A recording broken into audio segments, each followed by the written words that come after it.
dear colleagues. It took a while for all the participants to come in. I need to let you know that we have around 300 participants today. They will be joining throughout the afternoon, morning, depending on where they are. Welcome to the World Council session of United Cities and Local Governments. This is an annual meeting of the highest policy-making body of our world organizations, with over 250,000 members, with over 100 years history. We feel privileged to represent local and regional governments around the world. And today we are continuing the work that we have been doing for a full week of sessions with hundreds of participants. I am very grateful for the presence of our hosts, the Chinese Friendship Association with Foreign Countries and the city of Guangzhou, but also especially for the presence of the President of the United Nations General Assembly. Thank you very much, sir, for joining us. This World Council stands in the light of a very special year that has hit the world in unprecedented manners. So today we will be talking a lot about what is there to come and how we have experienced that. I would like to introduce a video that summarizes the view of the United Cities and local government leadership. Colleagues, please go ahead.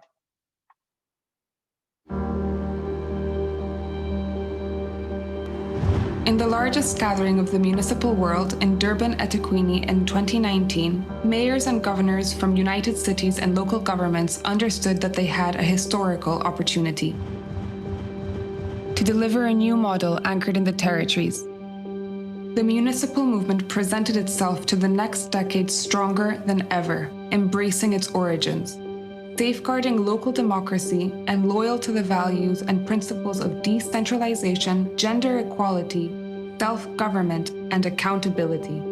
2020 started by delivering the transformative vision for our people and the planet. Then the world stopped.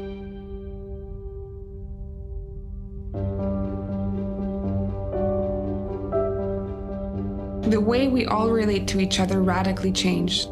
Perhaps forever. Our cities and territories would never be the same. The COVID-19 pandemic is a magnifying glass that highlights who and what we are leaving behind. What do we mean by the commons? What should our commons mean? Who cares for us? Who do we need to care for? No single actor can bring change alone. In this tragedy, we have found the reasons to keep working as guardians of the dreams of our communities, as global actors with transformational and convening power.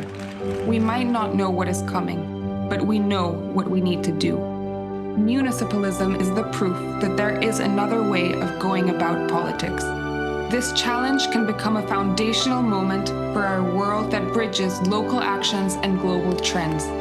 A world that guarantees equal access to public basic services. A world that has developed an ecological transformation. A world driven by the next generation of human rights. A feminist world that cares and thrives with girls, women, boys, and men that are equally empowered. A world based on solidarity.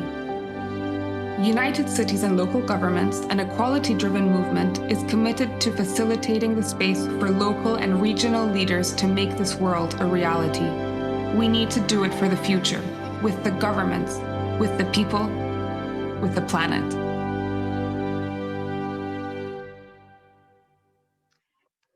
Thank you very much.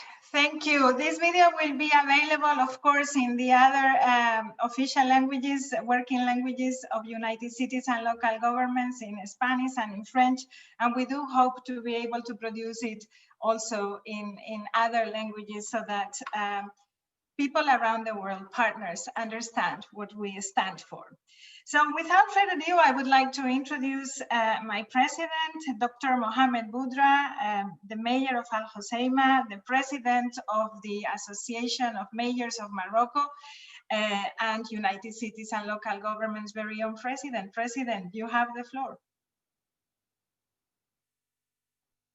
Merci, Madame Emilia, Madame la secrétaire générale, chers hauts représentants de l'Association du peuple chinois pour l'amitié avec les pays étrangers, chers vice-maires de Canton et hôtes du Conseil mondial, chers rapporteurs spéciaux des Nations unies, chers partenaires, chers présidents de l'Assemblée générale des Nations unies, chers partenaires des gouvernements centraux, des agences de coopération, chers membres de la présidence, chers membres du Conseil mondial et élus locaux et régionaux du monde entier. En premier lieu, vous remercier d'être là, même virtuellement, et pour votre engagement constant dans ces circonstances si particulières et si difficiles. Cette forte présence dont vous témoignez est le signe de la vitalité de notre réseau et de nos partenariats. C'est un signe positif de mobilisation pour la transformation dont nous souhaitons être les pionniers. J'aimerais une nouvelle fois remercier nos hôtes, la ville de Canton, et par votre présence, monsieur le vice-maire, vous remercier pour accueillir même virtuellement notre conseil et pour votre engagement permanent au sein de notre organisation mondiale. Chers amis, chers collègues, la situation exceptionnelle actuelle nous met au défi de rester absolument pertinents dans l'action vis-à-vis de nos communautés et vis-à-vis de nos partenaires. La crise actuelle clairement galvanisé l'importance du rôle des gouvernements locaux et régionaux dans le maintien du lien avec les communautés et dans la fonctionnalité des services publics de base, ainsi que dans le partenariat avec les autres sphères de gouvernement pour soutenir les mesures sanitaires et protéger les fonctionnaires locaux. Si les plus vulnérables restent la priorité essentielle, la durabilité des écosystèmes de prestation de services et la manière dont nous faisons face à l'impact de la crise sociale sont les préoccupations de nos membres dans le monde entier. À l'heure où de nombreux plans de relance sont en cours de définition ou de déploiement, nous, gouvernements locaux et régionaux, nous demandons comment ces plans seront structurés et comment le financement au niveau local se fera pour soutenir notre tissu économique et social. C'est pourquoi la discussion d'aujourd'hui est importante et doit nous permettre de montrer la voie vers la reprise pour un nouveau pacte pour l'avenir. Avant que nous commençons à rentrer dans le vif du sujet, j'aimerais attirer votre attention sur le fait que nous ne partons pas de zéro pour surmonter ces défis.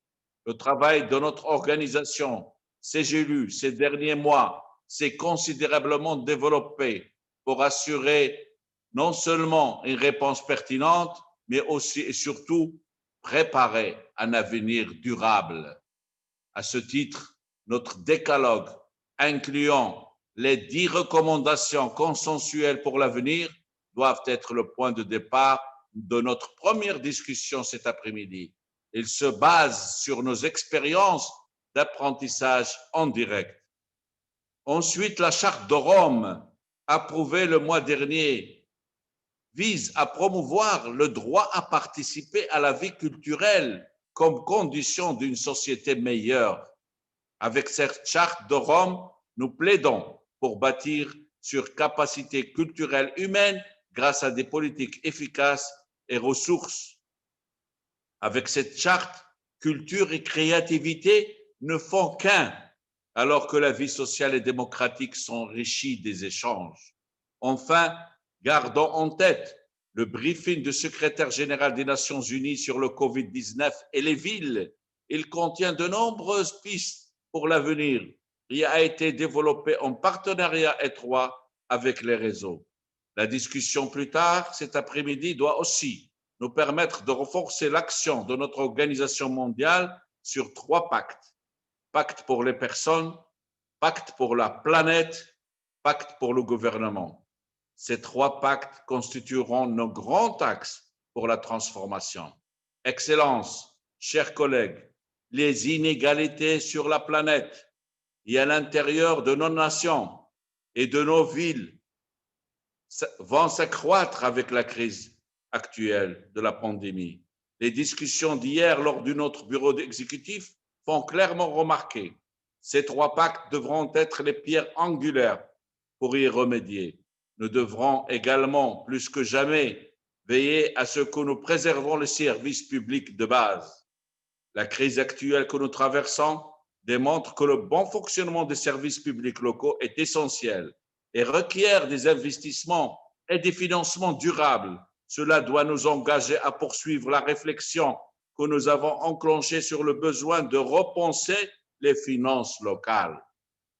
Notre objectif est clair, que nos priorités stratégiques et notre action demeurent pertinentes sur le court, moyen et long terme et que les outils que nous développons servent nos communautés. J'aimerais que nous soyons sincères, ouverts et audacieux et que nous tenions des échanges interactifs desquels nous puissions apprendre et ainsi continuer à ce que le travail de notre organisation reste le plus pertinent possible et au plus près de la demande de nos membres et de nos communautés. Je vous remercie. Thank you very much, President. I know you cannot hear the applause, but I am sure around the world they are happening right now. Thank you very much for your inspiring words.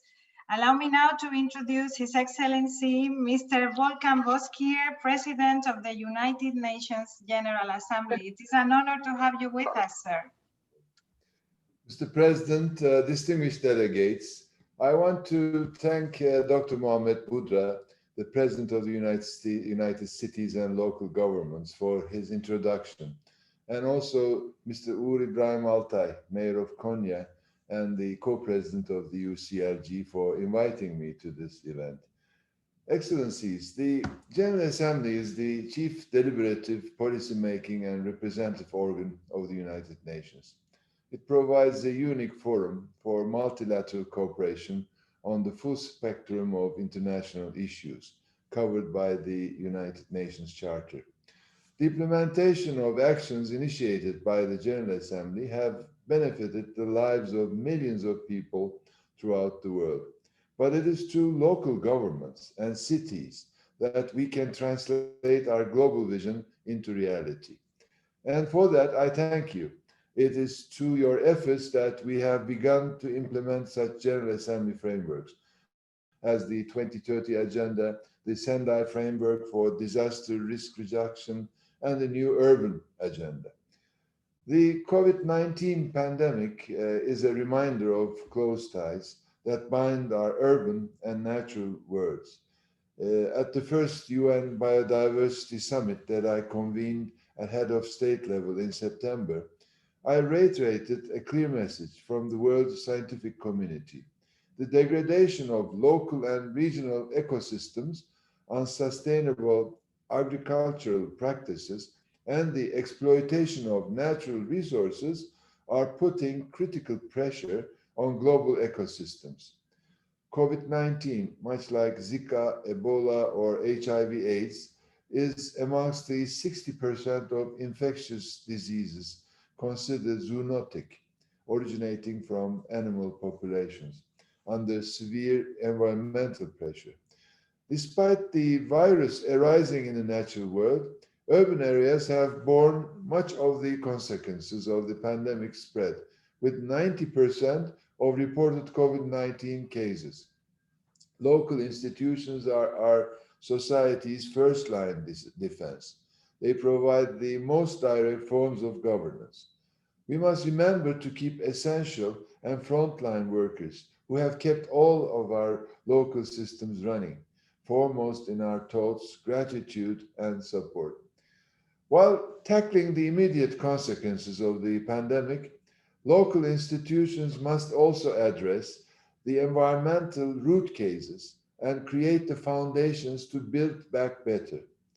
Local and regional green recoveries, emphasizing biodiversity protections in alignment with the 2030 Agenda and the Sendai Framework for Disaster Risk Reduction, can mitigate future pandemic and environmental risks and build a more sustainable, resilient world. They can help unlock an estimated $10 trillion in business, create 395 million jobs by 2030. Excellencies, the pandemic has disproportionately affected the most vulnerable: women, children, the elderly, the disabled, those living in slums and informal settlements, the homeless, and migrants. Swift action is necessary to respond to the most vulnerable. Our cities are only as resilient as their most vulnerable people. So the pandemic is accelerating urban trends, such as digitalization, shifts to remote work, and virtual delivery of essential services.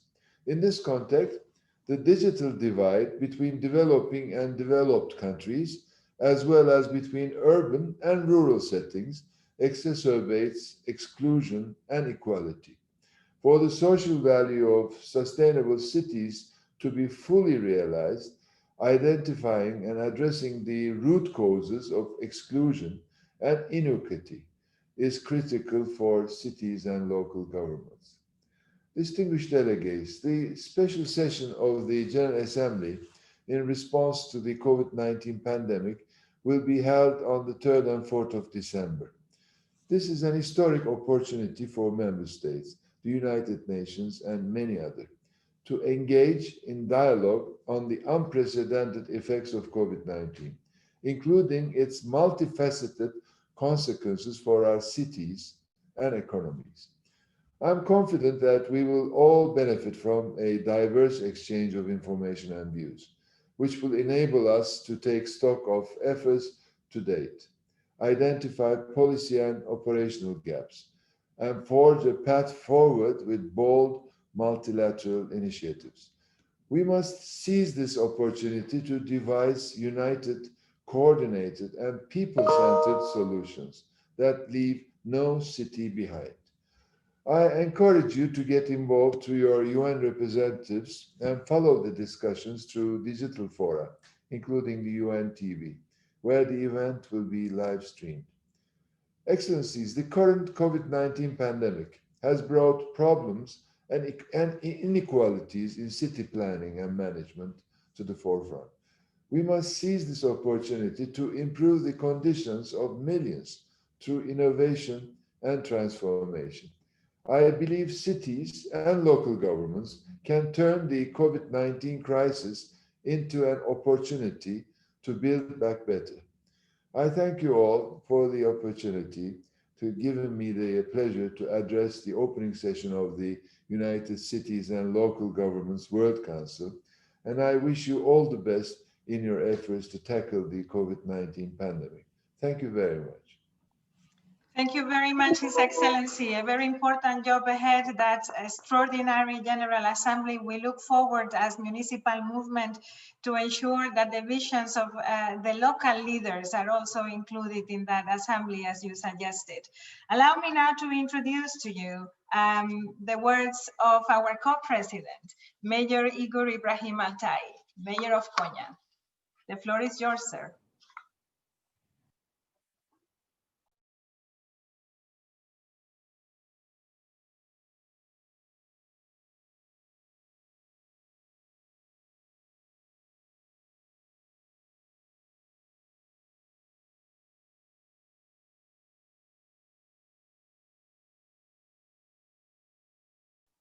Excuse me, President, I cannot hear you. I don't know if this is a problem that others have or not, so I'm just checking. I think more of us are having this problem. Şimdi geliyor mu sesim? It's working now. Teşekkürler. Sayın Genel Kurul Başkanımız, değerli UCLG Başkanı, çalışmalarımızı kolaylaştıran UCLG'nin sekreteryası, ev sahibimiz Guangzhou Belediyesi, hepinizi Konya'dan muhabbetle selamlıyorum. Bugün davetimizi kırmayıp aramızda bulunan Volkan Bozkır Bey'e tekrar teşekkür ediyorum. Kendisi Türkiye'de Avrupa Birliği Bakanlığı ve parlamenter olarak çok önemli hizmetlerde bulunmuştu. Bugün de Birleşmiş Milletler'in 75. Genel Kurul Başkanlığı'nı yürütüyor. Aramızda bulunuyor olması da kendisinin yerel yönetimlere verdiği önemin bir göstergesidir. Öncelikle Guangzhou Belediyesi'ne de çok teşekkür ediyoruz. Bizi adeta evimizde hissettiriyorlar. Teşekkürlerimizi sunuyoruz. Birleşmiş Milletler dünya barışını, uluslararası işbirliğini ve küresel anlamda önemli sayılabilecek her türlü konuyu gündeminde tutan ve küresel sistemin daha iyi konumlara gelmesini amaçlayan bir kuruluştur. UCLG de Birleşmiş Milletler'in çalışmalarını yerele yaymak için var gücüyle çalışmaktadır. Bizler bir kez daha UCLG çatısı altında yer alan tüm yerel ve bölgesel yönetimler adına Sayın Volkan Bozkır'a bugün aramızda olduğu için tekrar teşekkür ediyoruz. Yerel ve bölgesel yönetim temsilcilerinin tüm dünyanın bu yıl yüzleşmek zorunda kaldığı bu zorlu süreçte sizin yanınızda bulunduklarını ve küresel dayanışmayı güçlendirirken sizi destekleyeceklerini ifade ettiklerini de bilmenizi isterim. İlerleyen dönemlerde Birleşmiş Milletler ile eşgüdümlü olarak çalışan ve küresel olarak daha etkin olan bir UCLG görmek bizlerin en büyük amaçlarından birisidir. Bu kapsamda UCLG'nin bu çalışmalarının Birleşmiş Milletler nezdinde de görünürlüğünü ve teşkilatın etkinliğini arttırmak için Birleşmiş Milletler'de gözlemci statüsü edinmeyi amaçladığımızı ve bu konuda Sayın Genel Kurul Başkanı Volkan Bozkır'ın desteklerini beklediğimizi ifade etmek istiyorum. Kendisinden bir toplantı ve görüşme talebimiz oldu. İnşallah en kısa sürede de bunu gerçekleştireceğimizin teyidini aldık. Tekrar ilgisine teşekkür ediyorum. Bu yoğun süreçte tüm katılımcılara böyle önemli bir konuda bizimle bulundukları için tekrar teşekkür ediyor. Hepinizi sevgiyle selamlıyorum.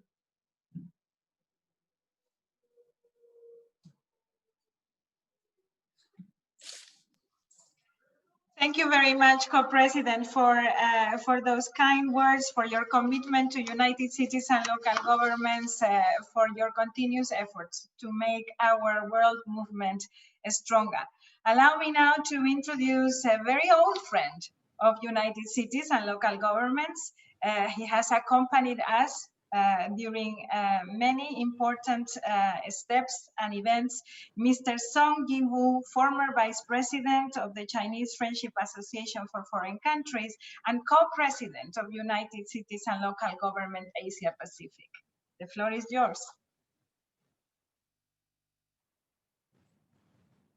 尊敬的世界成立组织主席穆罕默德·邦德拉先生，尊敬的联合国第75届联大主席博茨克尔先生，尊敬的世界成立组织秘书长赛兹女士，尊敬的广州市副市长吴红先生，各位代表、女士们、先生们、朋友们，大家好！很高兴出席世界成立组织2020年广州世界理事会的工作会议。首先，感谢世界成立组织和广州市政府，在世界面临严重新冠肺炎疫情的形势下，举行此次重要会议，并为国际抗疫合作做出了积极贡献。本次会议的核心议题是探讨城市和地方政府在疫情和后疫情时代如何实现经济复苏，并达成面向未来的新共识。这对当前的国际抗疫合作、促进世界经济发展意义重大。疫情和后疫情时期促进经济复苏的先决条件，首先要坚决控制疫情。世界各国制度不同，社会制度不同，社会发展的水平相异。世界城市组织的广泛代表性就是最好的证明。如何制止防控疫情？每个国家政策途径各有不同。中国政府采取的人民至上、统筹疫情防控和经济社会发展的决策，证明对于中国是十分有效的，既最大限度保护了人民群众生命安全，也为中国经济稳定复苏创造了条件。其他亚太国家也都采取了严控措施，收到了较好的效果。特别是在抗疫的过程中，亚太国家相互支持、相互帮助。中国和其他成立组织亚太成员在过去的数月时间内，为会员和友好城市伙伴提供大量的抗疫物资，积极交流防控经验，为世界范围的抗疫合作做出了重要贡献。包括中国会员在内的成立组织亚太会员还将继续加强合作，也愿与其他地区会员继续加强抗疫物资和防控经验以及疫苗合作开发等方面的合作，争取世界早日彻底战胜疫情。在今天刚刚结束的巴黎和平论坛上，中国国家主席习近平说，中国将履行中国疫苗作为全球公共产品的承诺。据我所知，中国呢现在已经有4个合格的疫苗正在已经进行了第3期的实验，效果非常好。今天中国的一位前台长说，有效率达到99%。我们愿意和世界的各国呢分享这个成功。我本人呢也在2个月之前打过这个疫苗，作为志愿者，我现在的感觉非常好。疫情给世界经济带来了重创，各国经济复苏面临巨大的挑战。中国政府呢出台了一系列的宏观经济政策，有序的推进复工复产，和效果正在逐步显现。今年前3季度，中国经济增速呢由负转正，消费、工业生产、进出口等领域的指标呢不断向好。上周第3届中国国际进口博览会在上海如期举行，并取得了巨大成功。截止11月7日晚间，进博会在线上线下吸引了64个国家和地区的674家展商、1351家采购商参会，达成合作意向861项。在新冠疫情给全球经济带来严重冲击的背景下，这场特殊的东方之约为世界各国搭建了经贸合作的共赢平台，是中国为促进世界经济复苏做出的积极贡献。就在刚刚结束的双11，就11月11日这一天的中国的采购节里，我们看到呢，总成交额达到了7600亿人民币，就是2个主要的电商平台上达到的交易总额达到了7600亿，相当于1200亿的美元。这些呢，都让我们对未来的世界经济的发展保持一种信心。疫情之下，我们还可以同样看到，人工智能正在给传统产业的升级带来重大的机遇，远程遥控带来新的经济模式，电子商务呢更加深入发展，这些呢都为世界经济复苏带来正能量。我们对世界经济复苏保持信心。成立组织呢，可以也应当在疫情和后疫情时期发挥重要作用，因为他们是世界经济的基础。只有城市的复苏，才能带来国家和世界经济的复苏。我衷心希望成立组织成员能够相互交流，推进发展产业升级、数字化战略的方法和途径，在后疫情时代携手共赢。本次会议的主办城市广州作为中国海上丝绸之路的重要起点，早在1957年4月就举办了首届中国商品交易会，至今呢已连续成功举办了128届。它和上海举办的进博会构成了中国改革开放、构建中国经济国内国际双循环的重要窗口，将推动中国经济更加开放、更有效率、更可持续。其他其他亚太区的城市和地方政府呢，也在积极推进经济复苏，且有许多好的方法。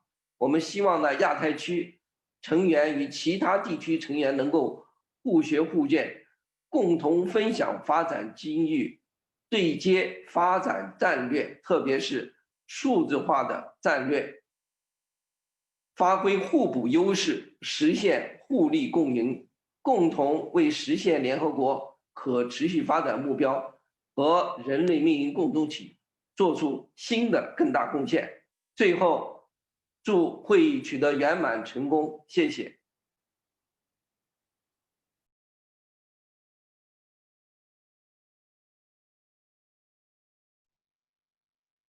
Thank you very much. Thank you in particular for that call for collaboration. We really want to acknowledge the big efforts that have been made by our Chinese members, the solidarity that they have demonstrated at the beginning of the lockdowns, providing materials to many of our members around the world, including the World Secretariat. Thank you very much, sir. I would now like to give the floor to Mr. Hu Hong, Vice Mayor of the beautiful city of Guangzhou, with the promise that we will be visiting you soon. Vice Mayor, the floor is yours. "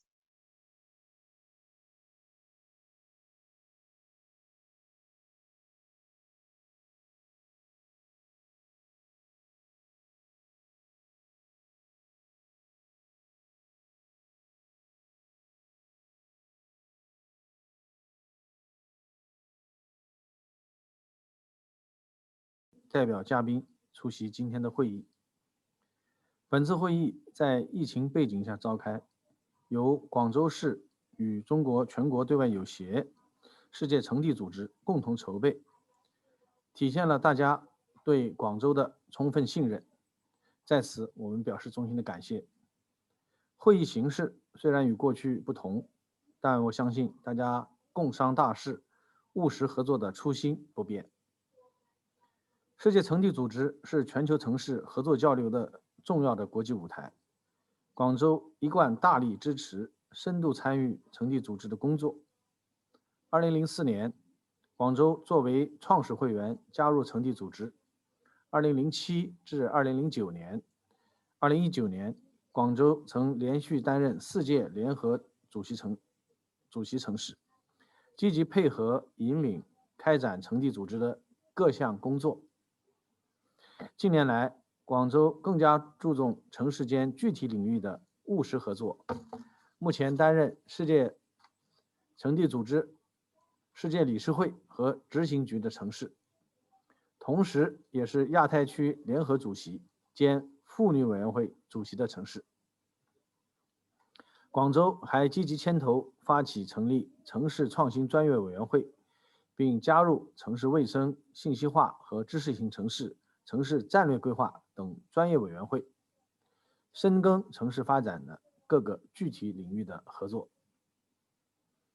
2012年，广州与世界城地组织、世界大都市协会共同发起设立了广州国际城市创新奖，通过表彰城市和地方政府推动创新发展的成功实践，为各会员城市相互交流创新发展先进经验，倡导城市创新发展科学理念，推动全面和谐与可持续发展提供平台和空间。广州奖评选活动每2年举办1届，每届评选5个获奖城市，至今已成功举办4届。我们建立了国际城市创新数据库，至今已收录来自全球近1000个城市治理创新的案例，对全球城市提高城市治理能力具有重要的参考的意义。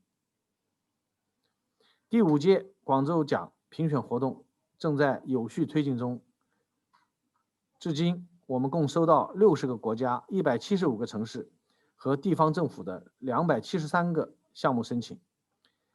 下个月，第5届广州奖将举行初评会议，评审团将本着独立、公平、公开的原则，选出15个入围城市，也请大家密切关注，共同期待。在广州奖的基础上，我们和全国对外友协于2018年创设了全球市长论坛，每2年与广州奖颁奖活动同期举办。作为立足城市、面向世界的地方政府多边交流合作平台，邀请世界各地城市的领导者、管理者、研究者以及各界代表相聚广州，就全球城市可持续发展与治理创新深入交流。全球市长论坛自创立之初便得到世界城地组织、世界大都市协会的全力支持和参与。明年全球市长论坛将第1次在广州举办，同期还将隆重举行世界大都市协会第13届世界大会、第5届广州奖颁奖活动。在此，我们也欢迎各位届时莅临广州，共襄盛事。今年以来，新冠肺炎疫情在全球肆虐，给各国人民带来了巨大的挑战。广州是较早受到疫情影响的城市，我们始终把人民群众生命安全和身体健康放在第1位，深入贯彻习近平主席重要指示精神，严格遵循集中患者、集中专家、集中资源、集中救治和早发现、早报告、早隔离、早治疗的原则，依法科学、精准有序推进疫情防控工作，分阶段采取了不同程度的疫情防控措施。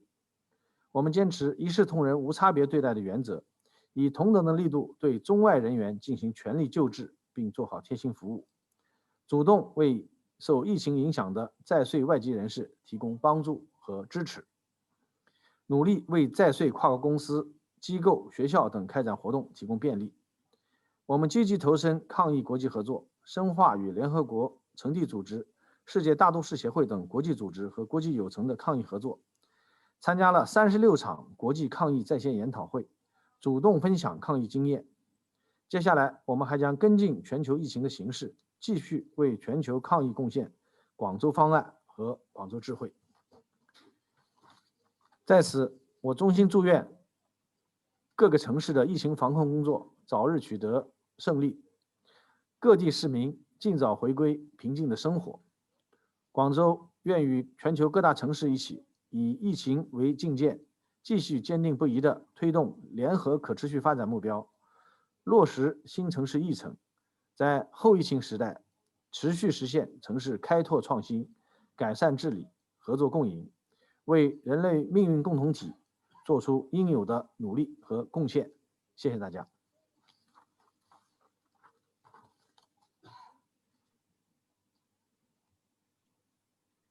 Thank you very much, Vice Mayor, for reminding us our long-standing friendship and your great commitment to the work of the World Organization.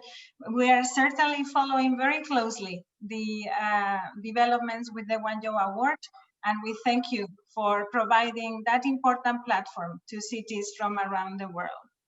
And to close this official opening of today's work, we have a special address. I cannot think of a better way to start the work than with a message of the United Nations Secretary General Antonio Guterres. Colleagues. Dear friends, it is a pleasure to greet the World Council of United Cities and Local Governments at this critical juncture in world affairs. Cities, metropolitan areas and local governments are bearing the brunt of the COVID-19 pandemic, with nearly 90% of the cases registered in urban areas. We also face a climate crisis, collapsing biodiversity, widening inequalities and intensifying environmental degradation. Our solutions need to be holistic, and the local space is the perfect place to connect the dots. As UN Habitat's recently launched World Cities Report 2020 indicates, local and regional governments have a key role to play in harnessing the transformative power of urbanization. Your policies, regulations, and fiscal incentives can drive the transition away from fossil fuels and carbon-intensive energy systems. You can advance action on transport, food systems, and social cohesion. Regional and local governments cannot do it alone, but you can hold your national governments to account on their climate and sustainable development commitments, including by pushing for action to achieve carbon neutrality, net zero emissions by 2050.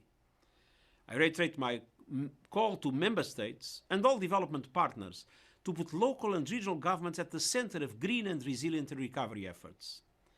Recovery packages and other public spending should boost local government capacity. This work requires deeper cooperation and collaboration between local, national, and international institutions. I thank United Cities and local governments for its partnership with Local 2030 and for its commitment to the Sustainable Development Goals. The choices we make today will shape the next 30 years and beyond. The United Nations will count on you to help us shape the right choices in building a more sustainable, inclusive, and resilient world for all.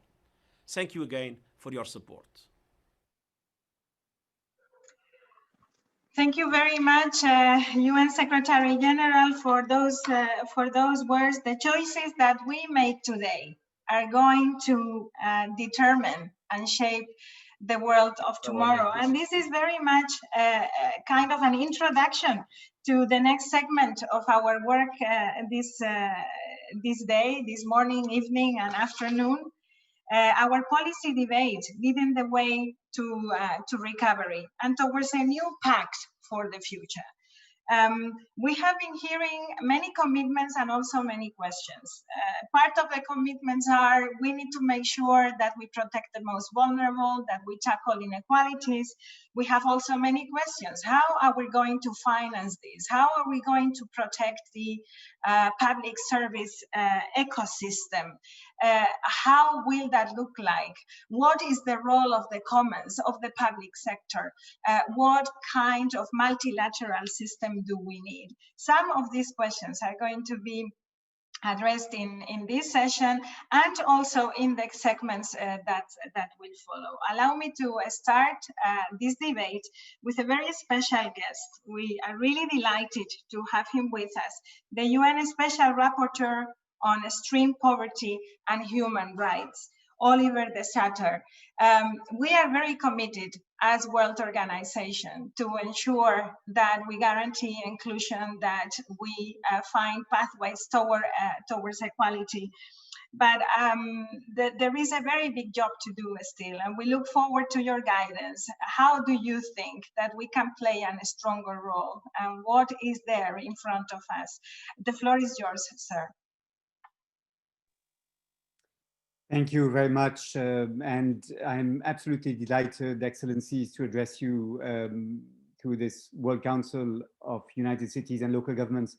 Very pleased to contribute to this extremely important discussion. One specific aspect of the promising developments around human rights and cities, and this human rights cities agenda, relates exactly to what you mentioned, Emilia Saiz, which is the provision of goods and services through local democracy directly involving service users.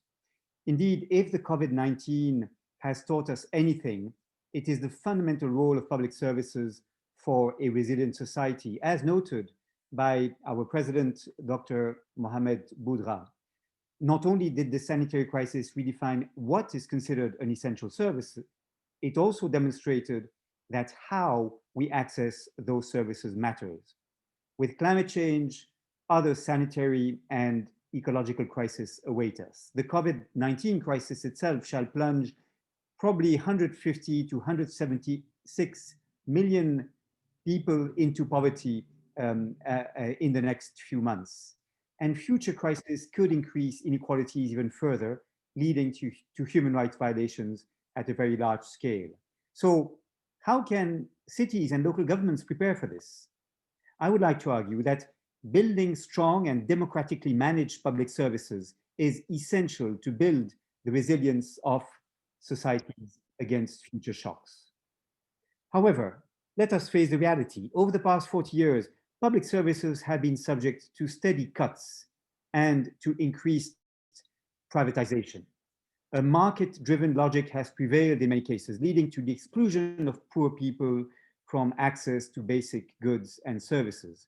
Rights holders have been transformed into clients. The maximization of profits, not the satisfaction of needs, has been driving these developments. The commodification of health, education, housing, water, sanitation, and other goods and services marginalizes the poor. Privatization has also led to a weakening of democratic control and of accountability. To ensure the sustainability of service provision systems and thereby the human rights of all to access basic resources and services, we must turn towards the democratic ownership of public services. We must turn towards their remunicipalization. By reclaiming public ownership of public services and resources at the local level, local communities and elected officials can work hand in hand to enhance local democracy, to explore innovative economic models, and to pursue social and environmental objectives. Remunicipalization is not an isolated phenomenon. It is part of what His Excellency Mr. Volkan Bozkır, the President of the General Assembly, referred to as people-centered initiatives, a global wave of alternatives to bring public goods and services back into the hands of local communities to secure a resilient future. From Spain to Chile, passing by the United Kingdom and Germany, healthcare, housing, waste management, telecommunications, energy, water supply are being remunicipalized. They are treated as commons to be governed democratically rather than as mere commodities to be subjected to market mechanisms. In Valladolid, in Spain, for example, the new elected city council decided in 2016 to remunicipalize the water supply system in Valladolid. This decision put an end to 2 decades of privatization that raised prices by approximately 40% and made drinking water almost unaffordable for poor households. The new public water company, employing all the workers from the previous private provider, managed to save the city about 13.3 million euros, that is 4% of the municipal budget. The profits made are not pocketed by shareholders, as was the case in the past. They are used to improve the water network, as well as to build community wealth through investing in photovoltaic panels and thereby reducing the cost of electricity production. In Berlin, Germany, the average rent had doubled over the past 5 years in 2014, 2019. In the face of this massive increase in the levels of rent, local governments responded with 2 solutions. The first was the public acquisition of privatized housing by helping the tenants to use the preemption rights to buy their apartments and sell them to a public housing association. And the second solution was to introduce a rent control law in October 2019 that froze the rent prices for the next 5 years. The tenants' movement now demands a referendum for the transfer of hundreds of thousands of apartments from big real estate companies to public ownership. In Chile, the municipality of Recoleta, where the poverty rate reaches 14%, this municipality decided after the 2012 elections to regain public ownership of healthcare services. In a neoliberal country where the population is vulnerable to unregulated prices for their medication provided by private pharmacies, they created a popular pharmacy to secure affordable medicines. This not only allowed a 70% cut in the residents' budgets going to medicine, it also enabled equal access to medicines by subsidizing lower incomes. And finally, in the British city of Plymouth, the community works together with elected officials since 2013 through the Plymouth Energy Community, a community benefit organization owned by the members and funded through city grants and loans to create a fair, affordable, low-carbon energy system with local people at its heart. And I quote from the way the Plymouth Energy Community presents itself. The profits are systematically reinvested in the community for projects reducing carbon emissions and energy poverty in the city. Over the past 6 years, this allowed 200,000 households to save over 1 million British pounds, $1.2 million on energy bills, and to build a solar farm and place solar panels on public buildings, thus providing clean electricity to hundreds of homes. So to sum up, this trend towards remunicipalization reduces costs and improves services, promotes social rights, contributes to public health, enables democratic public ownership, strengthens local economies, and designs solutions to face the ecological crisis. I believe that elected local officials and local communities can build together participatory, egalitarian, sustainable, inclusive public services with these objectives in sight. I welcome your comments and look forward to our future collaboration. Thank you very much. Thank you very much. We look forward to working with you to making some of these recommendations actionable in other parts of the world, to ensuring as well that these good examples of our membership, because all of the cities that you have mentioned are members of United Cities and local governments, are replicated, but also known to the international community, to national governments. We need to make sure that we together bring public service provision to the center of the international discussion, and we count on you. So we are really very happy that you are going to accompany us down this path.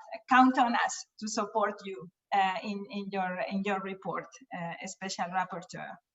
So thank you very much for that. I am now going, I know that the Vice Mayor of Paris is very much in a rush, so I will start with him.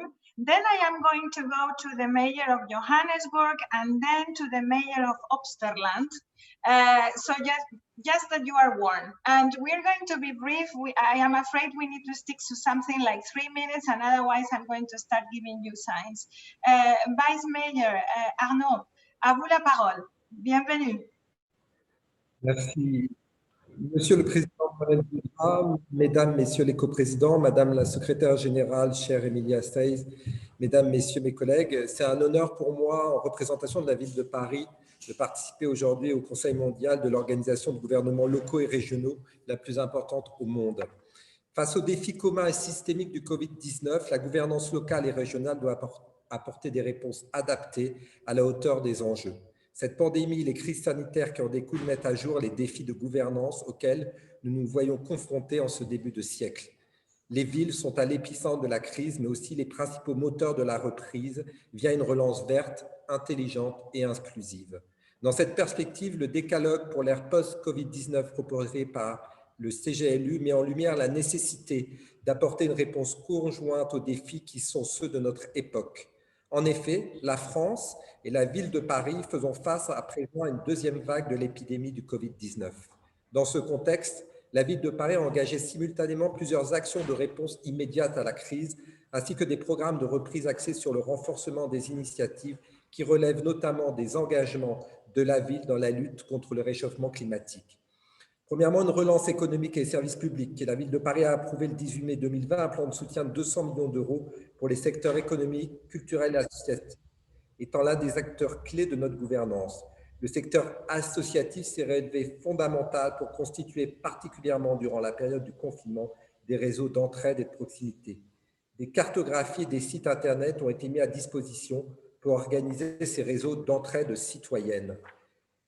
Ensuite, les transports et lutte contre les réchauffements climatiques. Notre premier plan de déconfinement s'est caractérisé par la poursuite de notre politique d'adaptation de transport public à la lutte contre le réchauffement climatique. Ainsi, nous nous sommes engagés dans la construction de 50 km de pistes cyclables supplémentaires aux 1000 km déjà existants dans la ville. La construction de ces Corona-pistes nous ont aidé à diminuer l'utilisation des transports publics pour ainsi réduire la possibilité de contamination du Covid-19. Ce dispositif sera pérennisé.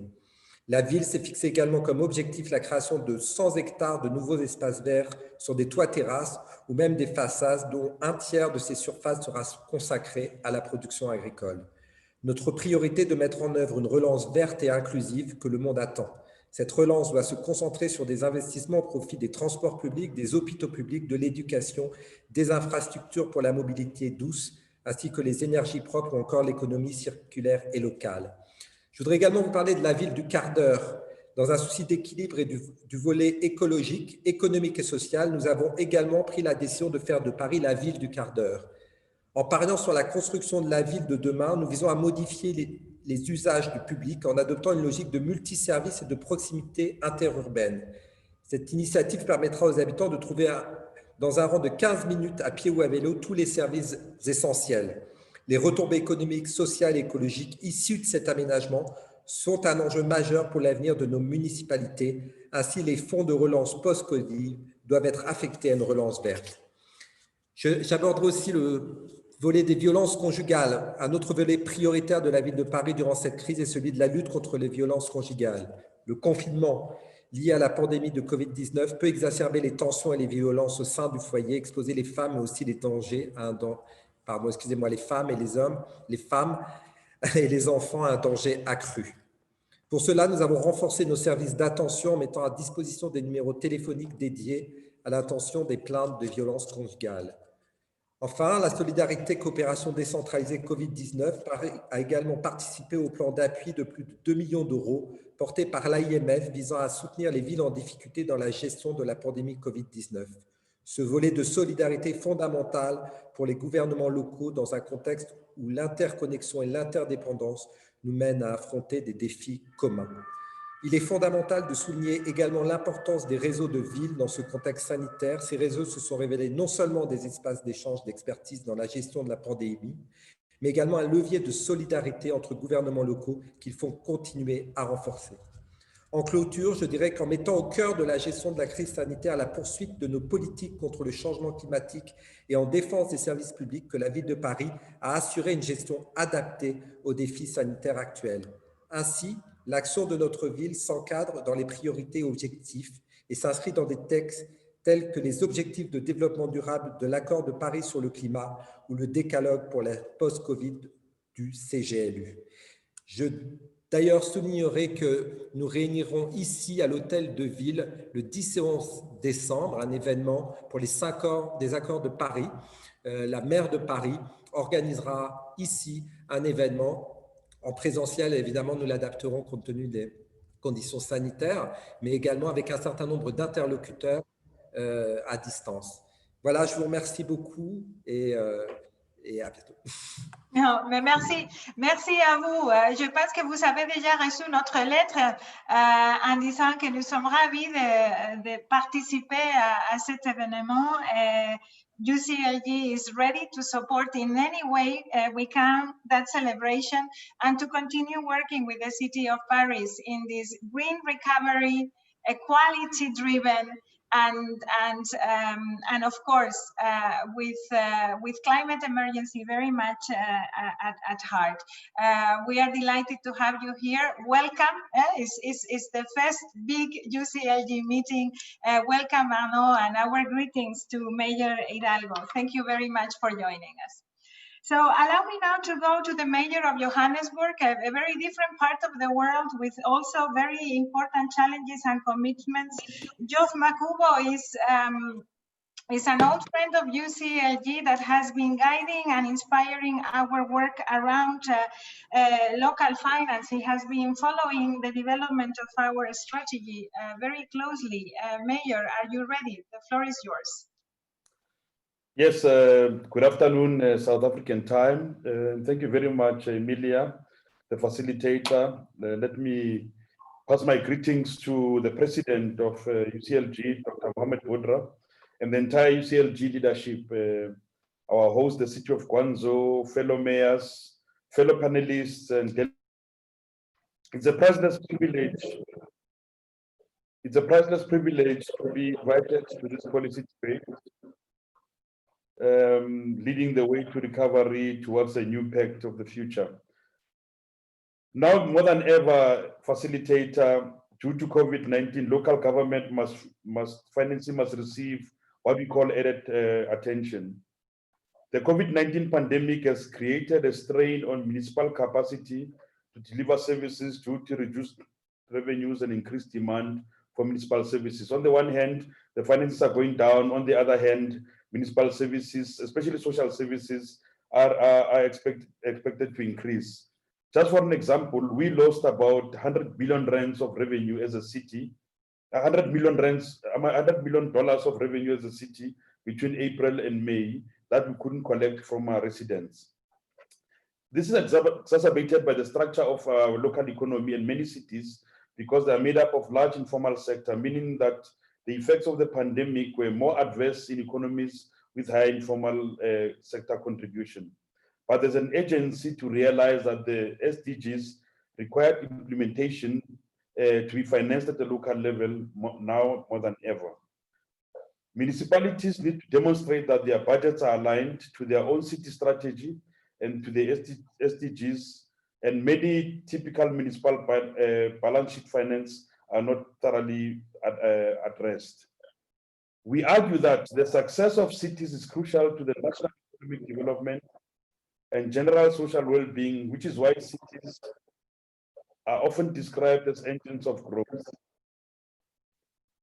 Strong city economies also promote productivity and growth and innovation. I'm getting a bit of feedback. I don't know whether it's on my side only. Emilia, I'm just getting a bit of feedback here. You are getting feedback on your side, yes. We are hearing you fine. Okay. So you say strong economies also promote productivity, growth, innovation, because they contain the shared services, infrastructure, institutions, and social amenities that are able to attract investment, enterprises, and necessary skills. Now, if I take an example of the city of Johannesburg, with an opportunity to restructure itself from a divided past to a more inclusive city, poverty, unemployment, urban violence, insecure housing tenure, the high prevalence of HIV and AIDS, chronic diseases, food insecurity are some of the critical human development issues facing the citizens of Johannesburg. Now, to apply resilience perspective will help us to identify how local strategies can minimize the risk of stagnation, actively shape the long-term development of cities to a more productive and inclusive, sustainable way. Additionally, by putting focus on fiscal sustainability, assist with identifying how to strengthen the quality of internal controls, financial reporting, as well as improve efficiencies in the collection of revenues, and ultimately on the supply side to supply services. We are aware that across the globe, the COVID-19 has threatened cities and communities and endangering not only public health, but all other services. Now, what are we proposing as strategic financial planning responses going forward? One is to proactively manage the budget to avoid what we call fiscal slippage. Two, we implement strategies to achieve effective revenue management. Three, improving on operational efficiencies to ensure that we have got sustainable revenue line. Four, ensuring a well-structured and sustainable balance sheet financing, like the private-public partnerships. And five, instituting effective internal control measures that ensure that we don't slip in our budget. Cities need to refocus their expenditure priorities and progressively realign their spending towards addressing infrastructure development needs and service delivery challenges. We can do that by renewing aging infrastructure, which will ensure that cities spend comparatively less resources on repairs and maintenance and other costs related to aging infrastructure. Cities need to channel operating expenditure towards key service delivery initiatives such as public health, safety, and community development initiatives, which simply means we have to aggressively contain the growth of employee-related costs and other non-ancillary expenditure items. And last but not least, effective management of cities' revenue chain will ensure the minimal revenue leakage, that the bill revenue must translate into cash collected. So we find cities that are billing, but that are not collecting. Lastly, given the macroeconomic constraints that the country and countries face, the sustainability of cities' revenue base becomes a crucial pillar in achieving financial sustainability, which simply means that a fine balance must be met between constrained consumer base and the need to achieve cost-reflective tariff structures. To this end, ladies and gentlemen, it is crucial that the revenue leaks are minimized and collection efforts are stepped out throughout the world. We have to work together with our provincial government, our national government, to contain the slippage in local finance revenue and local government revenue and financing of our infrastructure. Let me pause there by saying that inadequate cash handling at various pay points of all municipalities must be contained, not to compound the situation of any slippage. I thank you very much. Thank you very much, Mayor, and thank you for bringing this very critical aspect. local governments are missing out on a lot of revenue because of the special efforts that they have had to make also. I mean, it's not only the communities and the citizens that are suffering, but also the infrastructures that you're trying to set up to serve them. And so this is a part and parcel of a very important conversation that we need to have. And I look forward to hearing later on Barbara Samuels, our new Ubuntu advisor, her thoughts on how to rethink financing will be guiding our work in the coming months. Thank you, Mayor, for bringing this. I'm going now to a slightly different reality from Johannesburg, certainly in size. I would like to hartelijk welkom, Burgemeester Van Selm, from a smaller city in the Netherlands, and making the link between the rural and the urban, because our urban era is not only an era of big cities. Right, Mayor? The floor is yours. Thank you very much. Dank u wel, mevrouw de voorzitter. Thank you, Madam Chair. Dear honorable guests, dear participants, ladies and gentlemen, warm greetings to you all over the world. The COVID-19 crisis not only has consequences for public health, it has also a major social impact. In my country, the Netherlands, we see that the measures to fight the virus are leading to more applications for social health care, as well as increased educational deprivation. The consequences of the pandemic for our youth are a great concern. Young people are limited in their opportunities. There are less opportunities for internships and problems with digital learning, and job security is also decreasing. The seeming meaninglessness of existence creates feelings of loneliness and depression in all layers of society, especially among vulnerable groups. It's becoming very clear that the damage of this pandemic will be of long-lasting nature.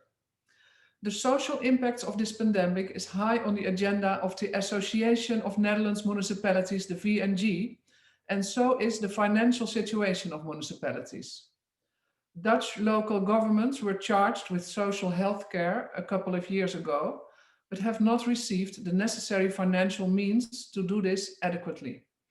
The COVID crisis has underlined the need for structural reform of the financial relations between our national government and local government. Only then we can deal with the increased social problems that our citizens are confronted with.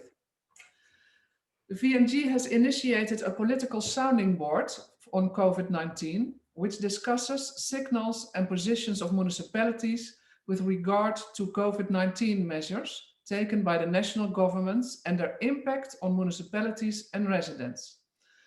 The provinces, water authorities and ministries are also at the table in order to be able to cooperate at all levels right away.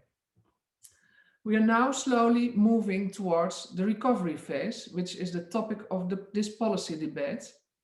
All Dutch municipalities are working on sustainable and resilient recovery and can learn from each other and from foreign municipalities in doing so. But in the end, every local government will need a customized recovery plan which takes the local characteristics and situations into account. Rural recovery plans will look different than urban recovery plans. Nonetheless, rural-urban interplay is needed now more than ever. We need integrated and multi-level governance arrangements to manage resources across urban and rural areas. The COVID-19 pandemic has greatly accelerated the process of interconnectedness and virtual proximity. It has also changed the definition of mobility. We need to pay attention to these developments. The gap between urban and rural areas must be bridged, and all efforts should be applied to transform urban-rural divide into urban-rural cooperation. Thank you very much. Thank you very much, Mayor Van Selm. I think this is a very relevant message also for us and before the United Nations and the international community in general, that is starting to understand the logic of cities, but not so much of territories as a whole. And the way that we understand the system of cities, with intermediary cities playing a very important role. So we count on you to continue delivering this important aspect.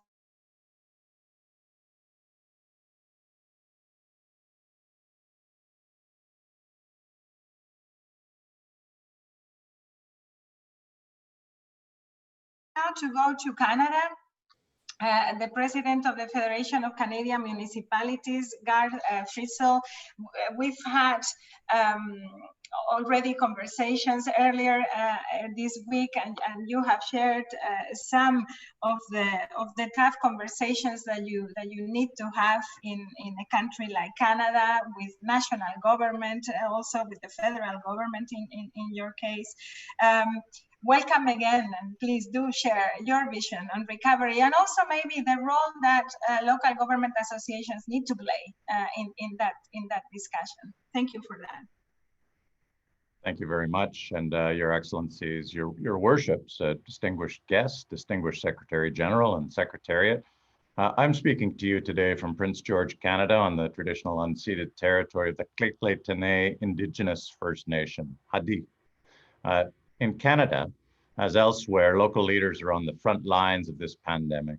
We're working hard to keep people safe, to deliver vital public services and support our local residents and businesses. Local and regional governments of all sizes are taking extraordinary measures to support citizens, including our most vulnerable, through this unprecedented public health and economic challenge. Local and regional governments have turned our hockey and skating arenas into shelters for the homeless. They've set up portable hygiene stations. They've deferred property taxes and utility bills for struggling families. At the best of times, local and regional governments manage a razor-thin finance balance to deliver for our residents.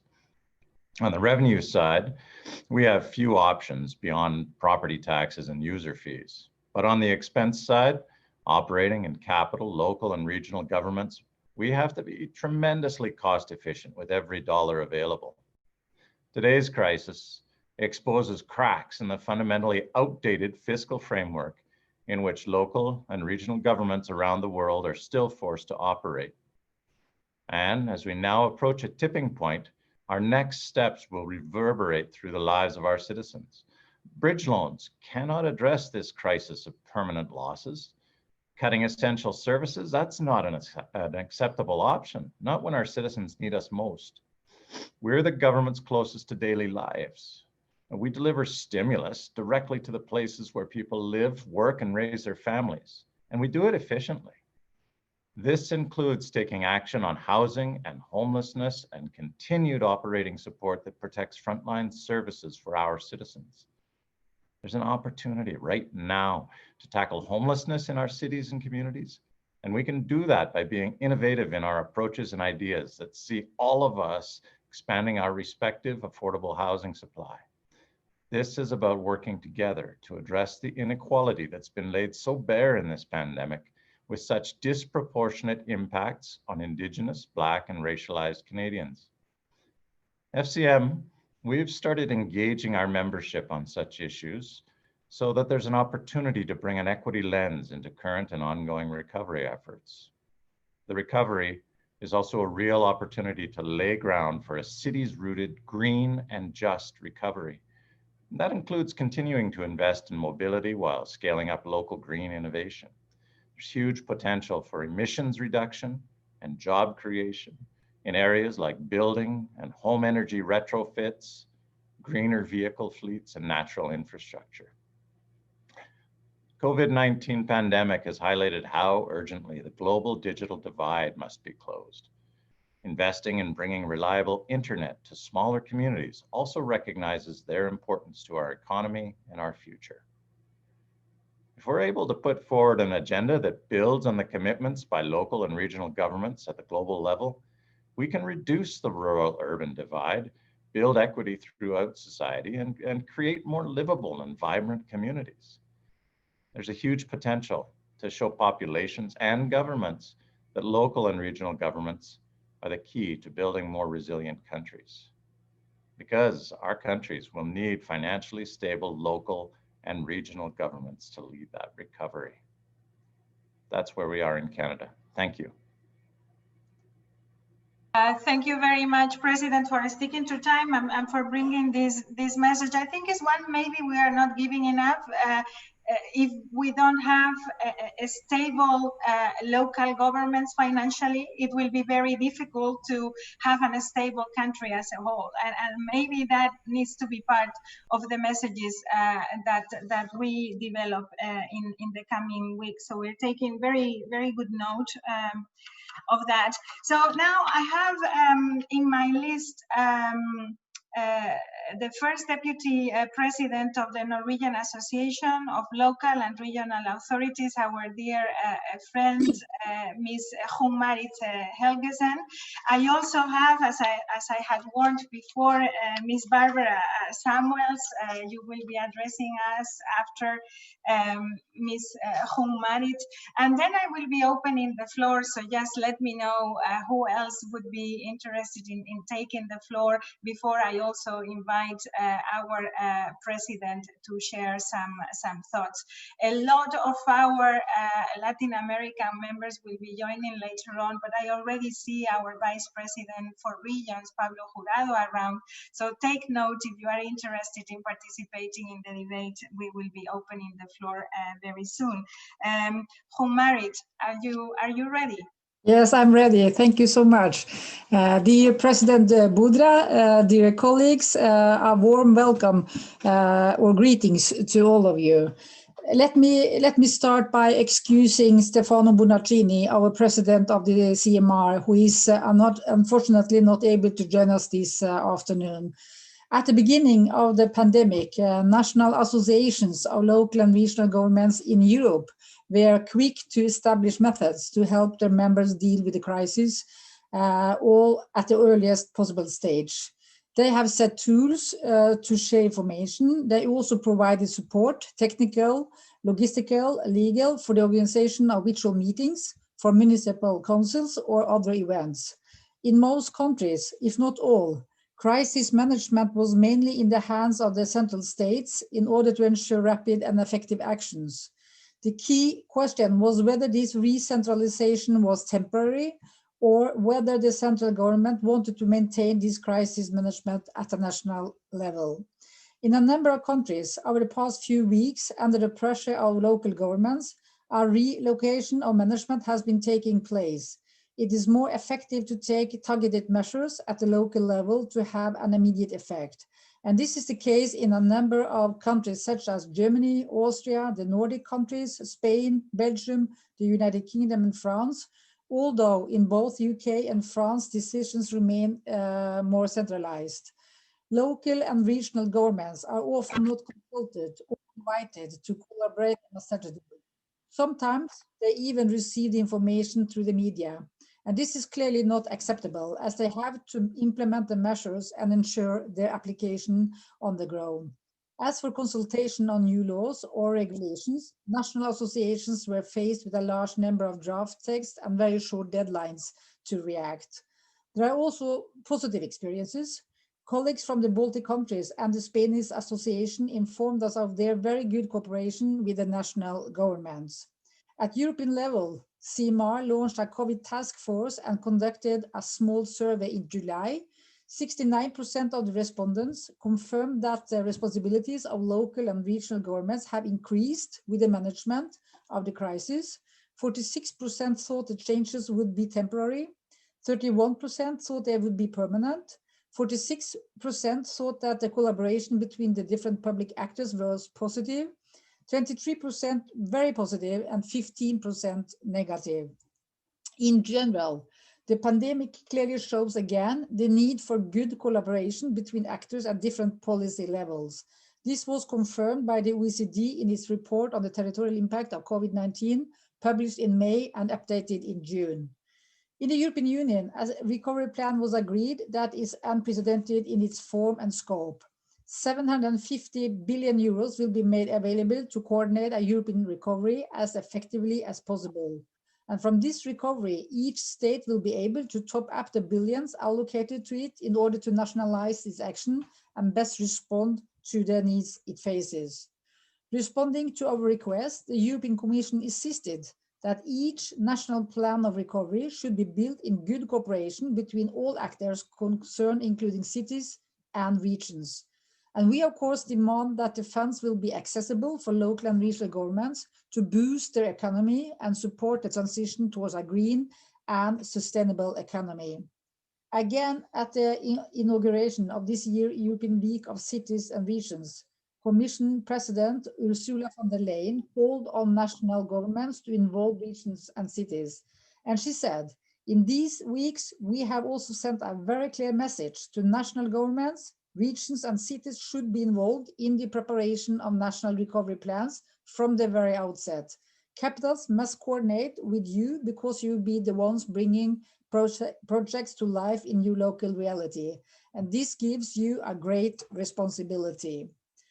The last but not the least important point to raise is the capacity to use these recovery plans to lead our continent and our world toward a green transition. The European Parliament has set an ambitious objective of 60% reduction of gas emissions by 2030. That is only 10 years from now, and the European Union has agreed to go carbon-free by 2050. So cities and regions from all over the world are committed to serve these objectives, but they need funding for that. So we call on states and all actors to ensure that every euro spent on recovery serves the objective of a more sustainable, greener, carbon-free economy. And this crisis is a wake-up call. Let's make it a chance to transform our world economy in a resilient way and ensure that we have a better place to the next generations. Thank you so much. Thank you very much, President Humaritz. You have brought an aspect that is of great interest and that also was brought up yesterday in the policy debate on equality, the temporary versus permanent measures. What will remain of the things that we are doing and what will not? And these consultation tables that are being created among different spheres of government are a very, very relevant aspect to look at. And I hope we can address that in our pact for government. This notion that our European section has been promoting governing in partnership, co-governance from our side will be extremely relevant for recovery. Thank you very much for those thoughts.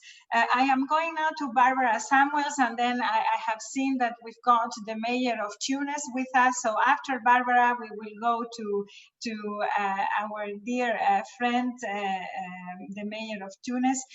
Barbara, how are you looking at this from your perspective, your new role as UCLG Ubuntu advisor, but also as executive director of the Global Clearinghouse for Development Finance? Are there things that are going to change our way or not?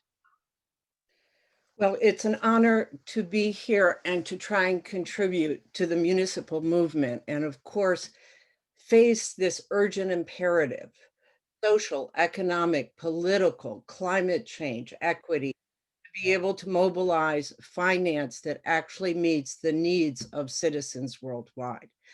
I think there is a distinctive can-do set of actions here, but we have to change our mindsets. We have to develop a new vocabulary, new partners, and new actions.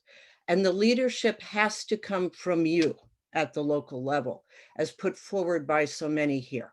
So let me very quickly try and highlight 3 action points of how we set forward a new paradigm that is consistent with the needs of the world. Action one, we have to rethink, redefine what finance is in terms of what, how, and who.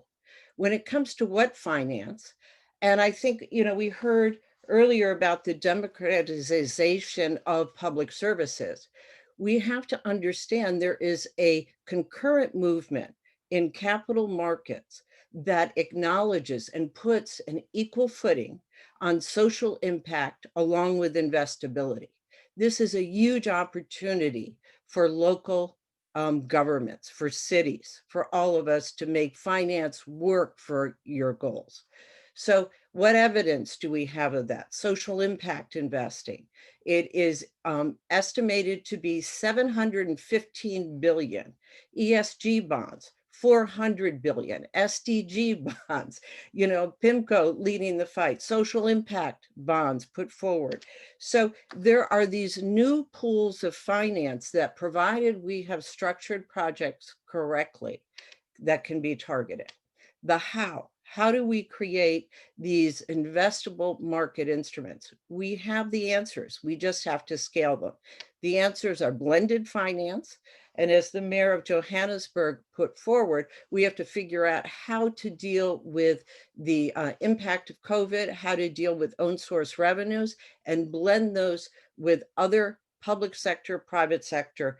We have to use project finance. We know that works. We know we have lower default, and we know we can get institutional investors to invest in project finance deals.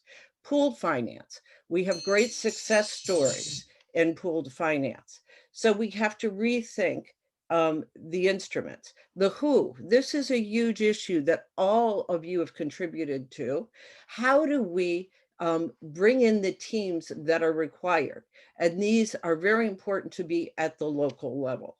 So these different way of thinking about finance will only happen if it is pushed from the local level. And this relates to the second action, which is partnerships, as put forward by many of you in the Secretary General of the UN. You have to deal with the coordination failures between local governments, national governments, and development partners and the private sector to be able to actually deliver on these financed projects and programs. So it's very important to go forward with earmarking budgets, you know, high impact budget items from the national level to local governments that can be part of these initiatives. Development partners very often, as you know, don't integrate local governments into their discussions and programs with national governments. Participating in the development working groups at the local level, this is very doable. Involving the private sector, not just in terms of capital, but also expertise, equipment, services, especially for climate change, absolutely imperative. You can also get pension fund and other long-term institutional investment. And of course, increasing your bargaining powers as individual, local, and regional governments together through your local government associations. So this mindset has to relate partnership building and coordination with regards to finance and the structuring of projects. A last point, action 3. You cannot implement these concepts without actual instruments, you know, that are going to be able to implement these actions. So it means bringing to bear national programs for your public services and infrastructure. I think of South Africa that has a national municipal water and waste program. You got to get economies of scale in project development and finance. You need 2 multi-stakeholder policy dialogues, but they have to fit not just, you know, general points, but into the actual structuring and deliverables for the citizens, these public service projects. There is a systemic lack of finance expertise.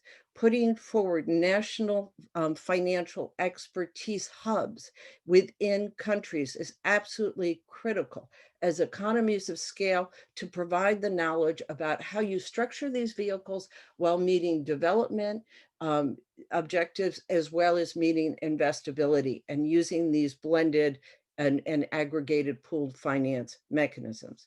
Last point, every developed country has some form of institutional funding for municipal and local government projects.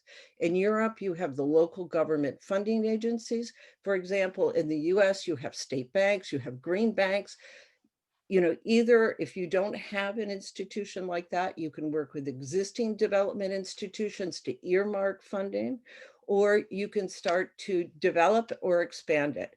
So I think in answer to the questions, you know, the challenges have always been daunting, but now I think there's an increased recognition of the critical role of cities, and you can harness that with specific outreach and technical vehicles to actually deliver on the critical objectives. Without your leadership, without your success, I fear that we will not deliver on the SDGs or anything. Thank you very much. Well, thank you very much, Barbara. I don't think that many will contradict you in this room. From the 235 participants that we have here, I think there is a conviction that we have a very leading role to play. But you have brought to the table a very interesting perspective, which is that question of what financing are we thinking about? And there is also an additional issue, which I think we might need to shift. And it's not only about local leadership, as in local government leadership, local and regional government leadership, but it's probably a different type of relationship with communities, and communities also owning this discussion about financing public services.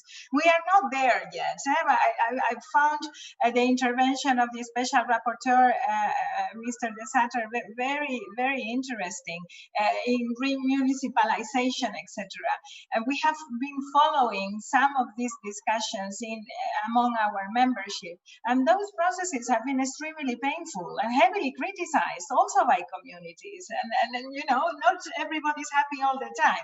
So it's a very important role for us to play. Also creating capacity around finance expertise, I think is very critical. So we really look forward to working down that area with you.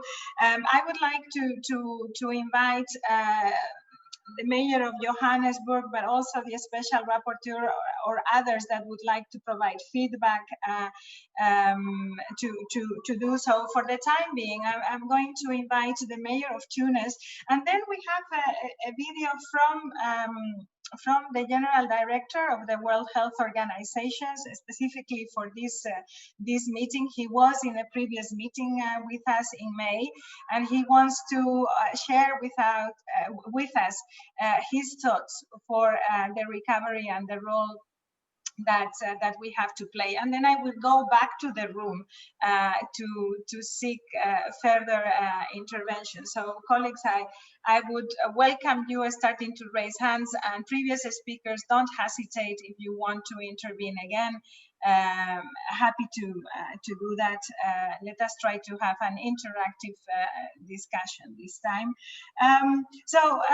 Mayor of Tunis, how are you looking at the recovery? What are the challenges ahead? Dear Suad, welcome. Merci Emilia, bonjour chers collègues. Mesdames et messieurs, permettez-moi tout d'abord de remercier cordialement ces élus pour l'aimable invitation qui me permet cette rencontre mondiale d'envergure. Depuis maintenant plusieurs mois, nous faisons face chacun dans sa ville ou dans son champ d'intervention à une crise mondiale sans précédent. La politique de confinement très stricte qui a été mise en place pendant la première vague a certainement des résultats positifs sur le plan sanitaire, mais elle a engendré une crise économique aussi très importante. D'ailleurs, c'est la gravité de la situation économique qui nous a empêchés aujourd'hui de retourner au confinement général pour freiner la propagation de cette contamination. Mais nous avons mis en place une politique locale qui repose sur 3 actions majeures. Tout d'abord, la sensibilisation des élus locaux pour que leur pouvoir d'influence dans les quartiers soit mis à profit. Le renforcement des services municipaux, une présence quotidienne dans l'espace public.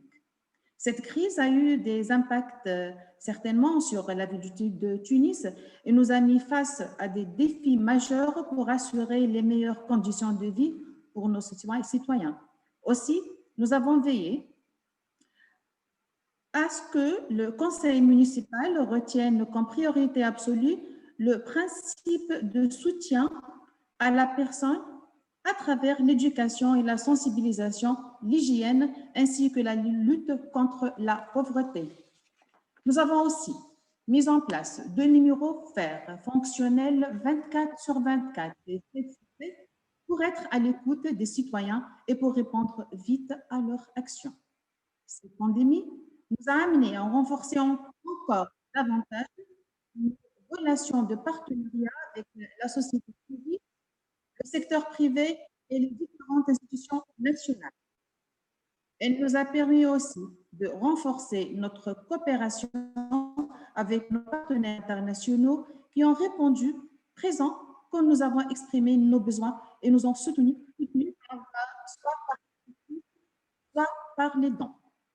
Cette pandémie nous a montré l'écart énorme qui se trouve entre les citoyens et nous a poussé à réfléchir à la nécessité de repenser le réaménagement urbain. Aujourd'hui, bien sûr, plus qu'avant, nous sommes convaincus à la nécessité de multiplier les espaces verts pour permettre aux citoyens de vivre paisiblement et pour leur garantir les meilleures conditions de vie possibles lors des crises éventuelles. Aussi, il n'est plus possible aujourd'hui de tolérer les logements trop étroits, sans balcon ou espace minimum nécessaire pour vivre et travailler à partir de chez soi. Dans cette perspective, nous collaborons avec la FAO pour créer des espaces verts et assurer l'inclusion économique des jeunes, surtout dans les quartiers défavorisés. Aussi, nous avons un programme ambitieux dans ce sens avec la BIRD. En plus, nous sommes en train de travailler avec des partenaires compétents pour encourager à la mobilité douce, pour limiter l'encombrement des transports publics à travers l'aménagement des pistes cyclables et la mise à disposition de services de location des vélos. Aussi, cette pandémie nous a convaincus de la nécessité d'accélérer la digitalisation. Aujourd'hui, il est nécessaire de mettre les bases de télétravail d'une façon efficace. Les agents doivent être capables d'assurer leurs tâches à distance et les citoyens doivent être capables de recevoir les meilleurs services municipaux à distance. La ville smart ne doit pas se limiter aux services de base. Il est nécessaire d'octroyer les services d'encadrement de l'enfance et de la jeunesse à distance, les services culturels à distance et même un certain niveau de services de santé à distance, pourquoi pas. Il est aussi important de mettre en place les stratégies nécessaires pour outiller les couches défavorisées, pour assurer l'intégration sociale et les impliquer à la prise de décisions locales. Par ailleurs, nous ne pouvons plus tolérer que les élèves et les étudiants n'aient pas un accès égal aux études, surtout en temps de crise. Nous devons rétablir l'égalité de chance à chaque fois que l'enseignement à distance devienne une option obligatoire. C'est dans cette perspective que nous travaillons avec nos partenaires internationaux et locaux pour jeter les bases de Tunis de demain. Tunis, la ville résiliente, la verte. Ceci se traduit par des projets phares que nous réalisons avec l'Association internationale des maires francophones et avec l'USAID. Ces projets nous permettront de puiser dans notre richesse, de nous baser sur notre réalité pour changer la réalité socio-économique d'une manière efficace. Tout ceci à travers une approche participative en collaboration avec les partenaires, avec les start-upers et en assurant la mise en place de l'infrastructure nécessaire et des partenaires adéquats pour innover et avancer. Notre approche est toujours très concrète et soucieuse de la vie du citoyen. Les citoyens savent comment nous procédons. Pas de promesses, pas de grands discours, mais une gouvernance efficace, car gouverner pour moi, c'est agir et interagir en partant du réel, c'est-à-dire cibler pour mieux servir. Nous tirons les leçons des crises que nous secouons, des crises qui nous secouent pour devenir plus solides, pour cohabiter pour cohabiter dans toute la richesse de notre diversité. Nous avons besoin, pour y parvenir, de toute la force, de la détermination et de courage. Nous avons besoin aussi de nos partenaires et amis. Merci beaucoup. Merci, merci à vous, Madame la maire. C'est vrai, on a besoin de solidarité, hein, de collaboration. C'est la seule manière. Merci bien pour ce message important. And as I had proposed, what I propose now is to have a look at the message from the Director General, Tedros, on how he sees the role that we need to play, local and regional governments in the pandemic, how he sees the recovery, and then we will go for a last round table with open floor. And I hope, of course, some words also from our presidents for those regions that have not spoken, like Latin America yet. Many members that are around the virtual table today, you are very welcome to participate. Colleagues, UCLG team, Tedros. Yes, thank you.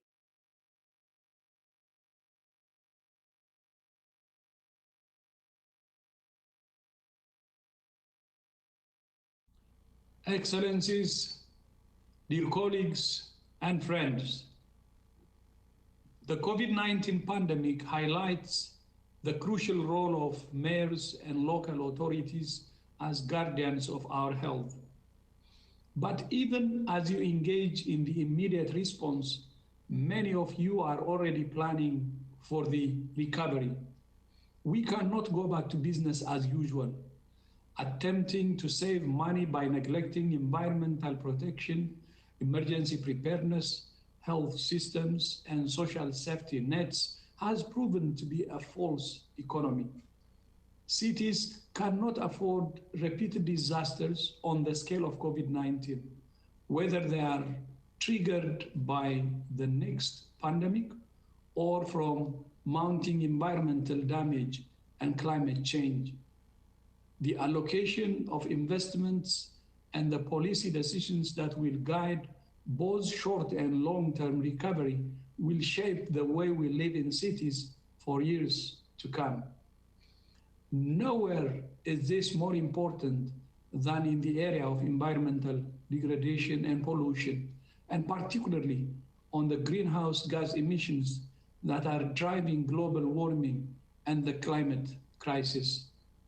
Building healthy, livable cities is one of the key prescriptions made by WHO's manifesto for a healthy and green recovery, which includes policies for water and sanitation, transport, housing, land use, energy, and waste management. WHO is continuing to provide evidence-based guidance for strengthening preparedness for COVID-19 in cities and urban settings. As mayors and local authorities, you're the champions for the green, healthy, and prosperous urban societies of the future. We do not need to choose between tackling climate change, reducing air pollution, improving public health, and having thriving local economies. All of these outcomes go hand in hand. Working together, we can build a safer, healthier world. I thank you. Well, a very clear message from the Director General, linking very much our capacity for a green recovery with addressing future pandemics and the health situation. This is something that came out very strongly yesterday in our session around ecological transition, not only as a need to overcome climate change and to address it, but also as a guarantee for health for our communities. So I am opening the floor. Dear mayors and presidents, we have 15 minutes for you to take the floor, and I would like to see some hands. Again, if any of the previous speakers would like to do a second round, I will be happy to facilitate that. I'll give you some time because internet is slow. So just show me your hands or let me know. I've got Roland Schaffer. I was hoping that you would raise your hand, sir. I don't dare picking volunteers, you know. Go ahead, Mayor.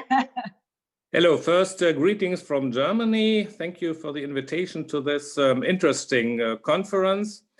I want to point out in this COVID-19 pandemic, all cities have shown that they are absolutely relevant for solving the problems for our population, for economic and for environment. We should not forget about this current problem, that we have other problems like a sane environment, climate change and other questions. Interesting for me was the intervention of the Schutter about the topic of recommunalization. In my city, we have a very good experience on this side. We recommunized water, drinking water, electricity, and so on. And it's now cheaper for the population with a better service. So this is a very interesting theme. I don't propagate this. It is a decision of each council, but it's a good program. Yeah, thank you. Well, thank you very much, and certainly it's not that we as a movement are against a healthy public-private partnerships, but there are certain parts of the service delivery and certain common goods that certainly need to be controlled by local and regional governments, and the governance of those partnerships are also very relevant. So thank you very much, Roland, for those inputs. I see Carlos Martinez has his hand up, and I also would like to invite after that Mayor Bravanovic, and I see others. You let me know if you would like to intervene. Mayor Dries, I know that you are around, Mayor Sefiani, and allow me to take this opportunity to also welcome Carol Saab, the new CEO of FCM, appointed a while ago. Thank you for coming. This is her first UCLG meeting, and I hope that she will be given the opportunity to say a few words after the debate. So, but in any case, welcome. Carlos Martinez, the Presidency Special Envoy for the Urban Agenda. Carlos, are you ready? Sí. Hola, buenas. Me oigo con retorno, así que voy a intentar quitarme los cascos para poder hacer una intervención que en cualquier caso pretende ser muy breve, ¿no?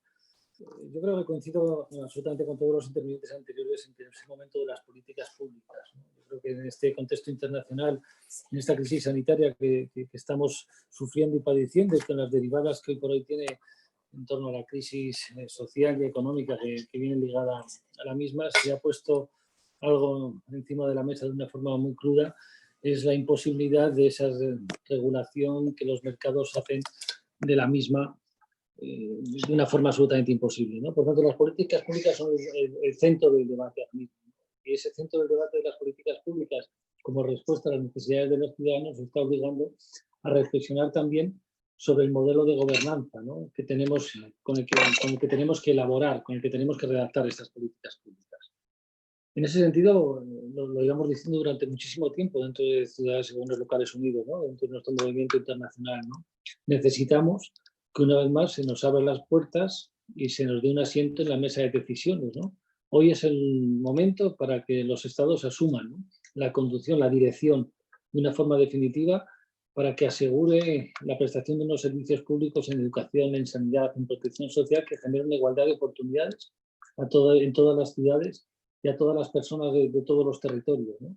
Eso tiene que tener un liderazgo del Estado, pero ese liderazgo del Estado, de todos los estados y de todas las regiones, tiene que venir acompañado también de una gobernanza intra, ¿no?, en el interior de cada una de las naciones que cuente con los gobiernos subnacionales con los gobiernos locales. Y en paralelo, tienen que escuchar también en todos los organismos internacionales a nuestros representantes en nuestro movimiento internacional, ¿no?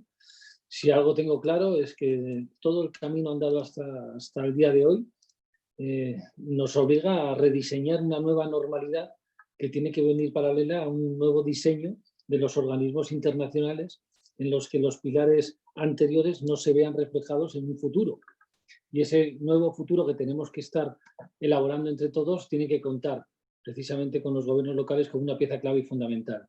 Hay que pasar de los dichos al hecho, hay que pasar de entender que somos una pieza clave los gobiernos locales para el desarrollo de políticas futuras que den respuesta a la ciudadanía, para tenernos en cuenta en la mesa de los organismos internacionales. Por tanto, Naciones Unidas, por tanto, la Organización Mundial de la Salud, por tanto, la OCDE, todos y cada uno de los organismos internacionales que podríamos enumerar aquí, tienen que contar con nuestro movimiento internacional como una de las piezas claves, como un aliado fundamental para poder conseguir de forma efectiva que las agendas globales que por hoy estamos poniendo en marcha tengan un resultado real, efectivo, tangible para la ciudadanía y no haga que todavía se aleje más la ciudadanía de nuestras instituciones. Creo que es un reto que tenemos pendiente y creo que ahora mismo se nos abre un marco de oportunidad, una ventana de oportunidad absolutamente incomparable, ¿no?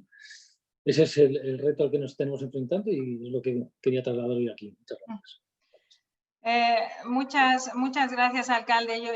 Yo creo que realmente es el oído de Naciones Unidas, a juzgar por el nivel de atención, ¿no? de las diferentes agencias de Naciones Unidas a lo largo de esta semana, que hemos visto hoy también.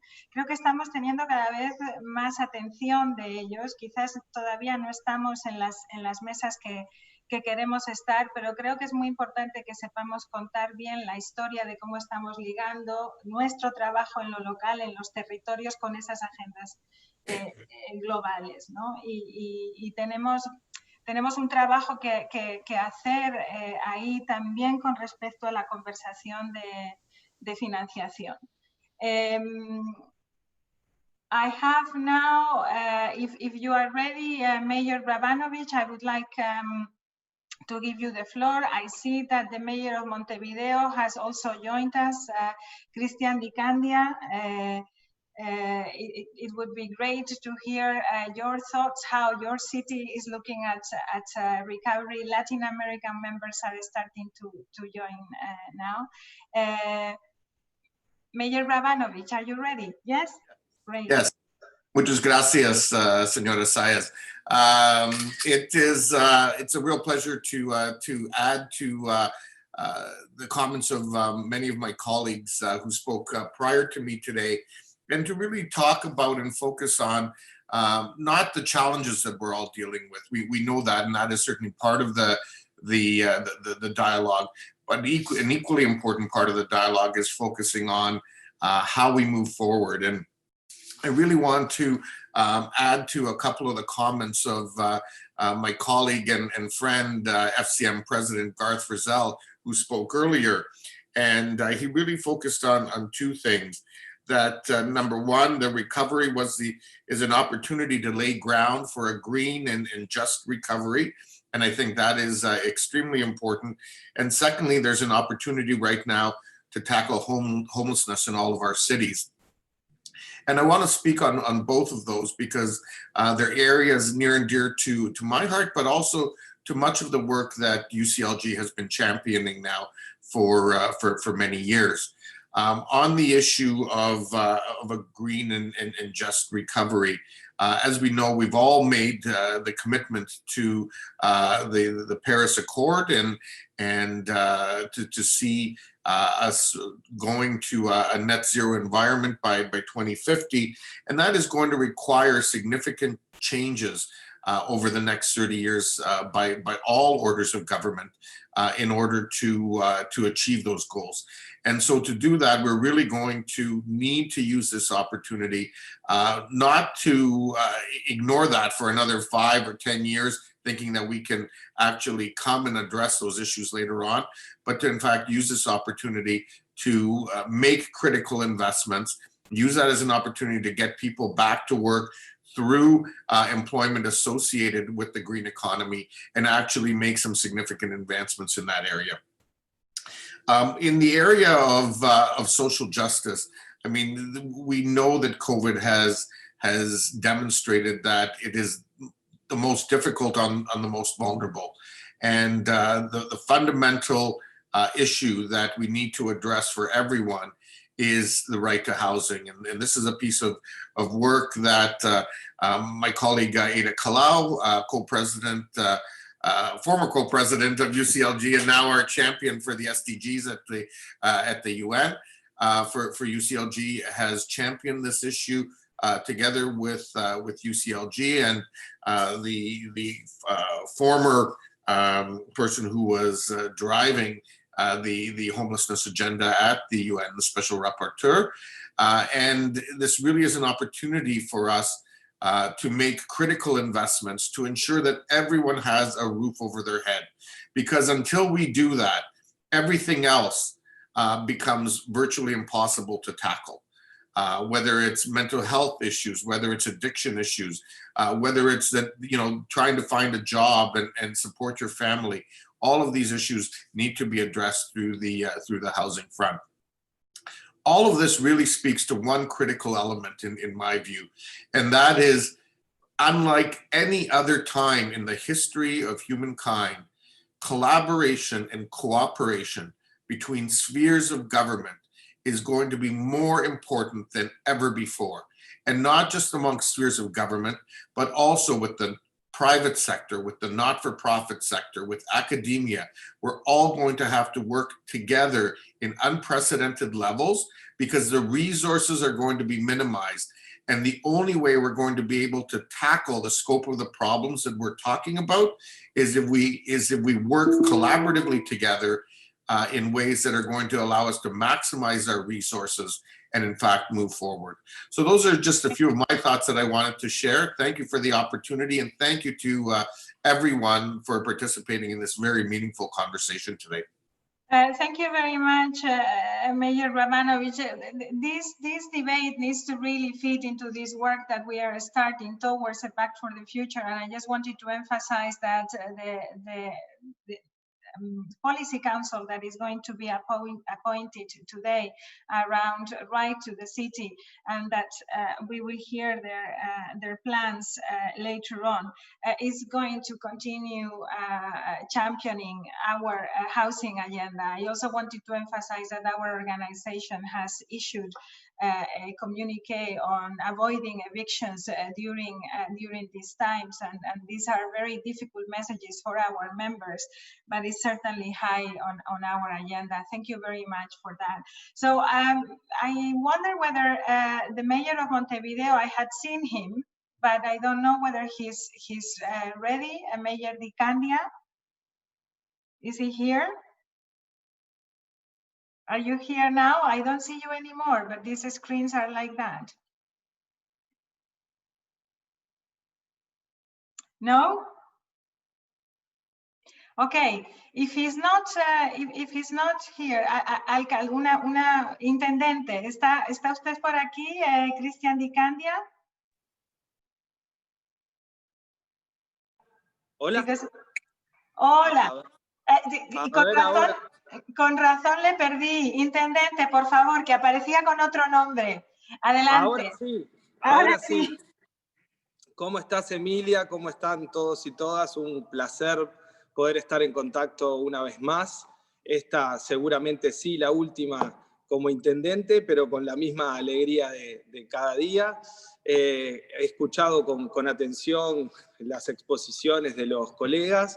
Yo quiero agregar que estamos seguro presenciando un cambio de paradigma a una velocidad nunca antes vista, que como hemos venido conversando, deberemos replantearnos muchas cosas, entre ellas el modelo económico, políticas sociales, el rol del Estado, formas de trabajo, incluso cómo nos relacionamos unos con otros los seres humanos en nuestras vidas privadas y en el espacio público. Creo que esta crisis ha afectado de una manera muy profunda a todos, pero principalmente a aquellos sectores que se encontraban en situación de mayor vulnerabilidad, como siempre decimos, las mujeres, los migrantes, las minorías, los grupos que son víctimas de mayor violencia y discriminación, algunas veces visible y de forma explícita, y otras tantas veces de forma invisible, ¿no? Como son la falta de oportunidades, la falta de acceso, la imposibilidad muchas veces de acceso a servicios públicos. Está claro que nosotros no podemos predecir el futuro, no podremos predecir la próxima pandemia, pero sí podemos asegurarnos que trabajaremos de forma más preparada por todo lo que esto que hemos aprendido, que tenemos mejores herramientas, que estamos más unidos como sociedad y que seguro deberemos haber construido en estos tiempos ciudades más inclusivas, más iguales, y aún nos falta, como me gusta decir siempre, más vivas, más alegres y más felices.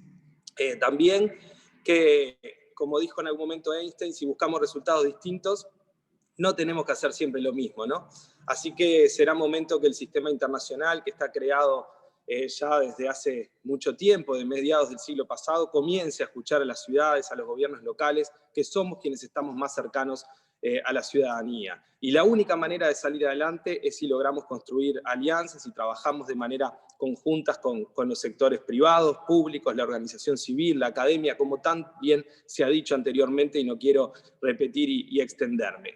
Se necesita un gran diálogo que nos incluya a todos, que todas las voces sean escuchadas, que aporten desde su lugar, que se logre superar la crisis actual y que se logren implementar acciones, que no quedemos en el discurso, esto que en Uruguay se dice que es pura cháchara, que es mucho bla, bla, bla, pero poco pasar a la acción, ¿no? Se necesitan políticas públicas que logren generar cambios. Y lo importante es que CGLU puede liderar ese proceso, lo he aprendido en este corto tiempo, y no solamente puede hacerlo, sino que creo que debe liderarlo.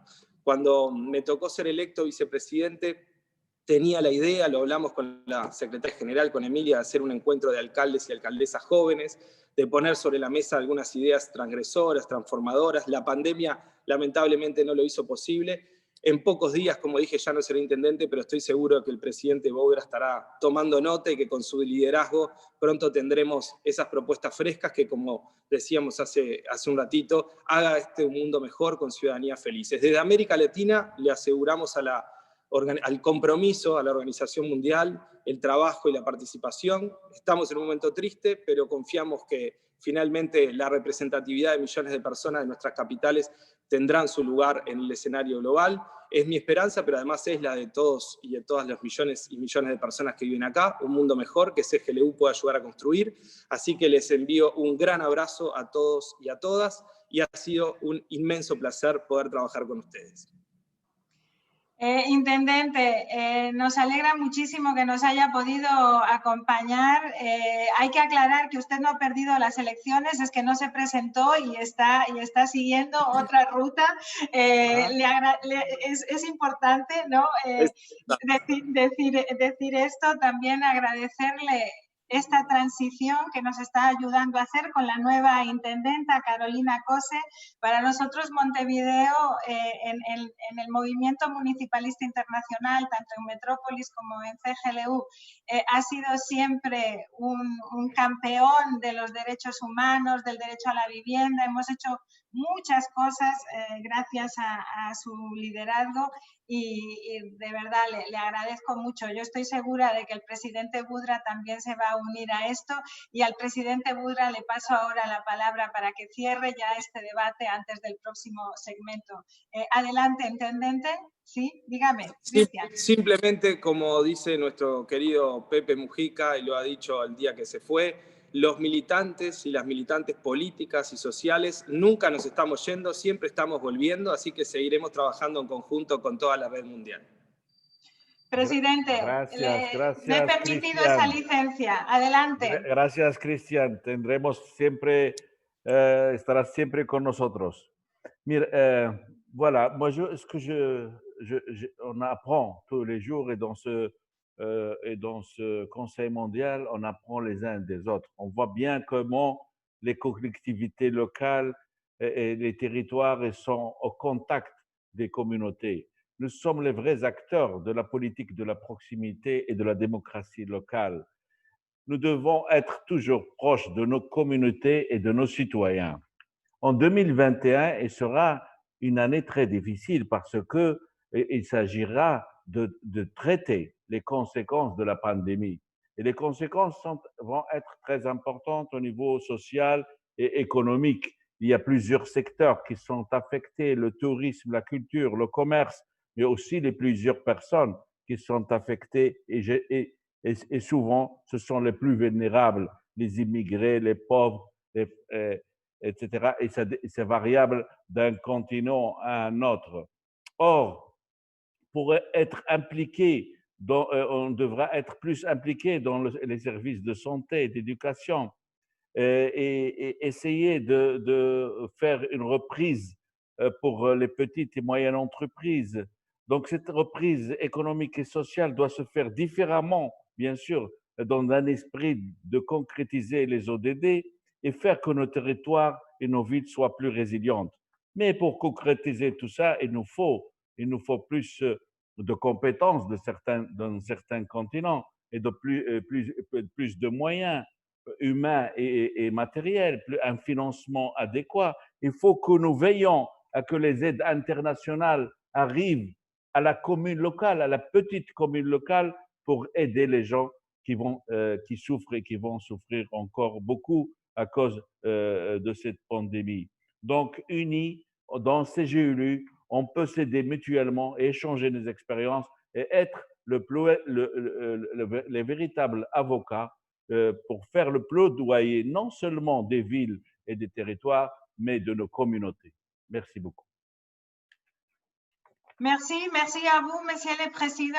On va s'arrêter là 10 minutes parce que on a besoin de ça pour les interprètes. And we come back to the formal session, the business session of our World Council at 45. So thank you very much for being with us. Don't go anywhere. Many important decisions are yet to be taken in the World Council, and many important speakers are coming up. Thank you, everybody.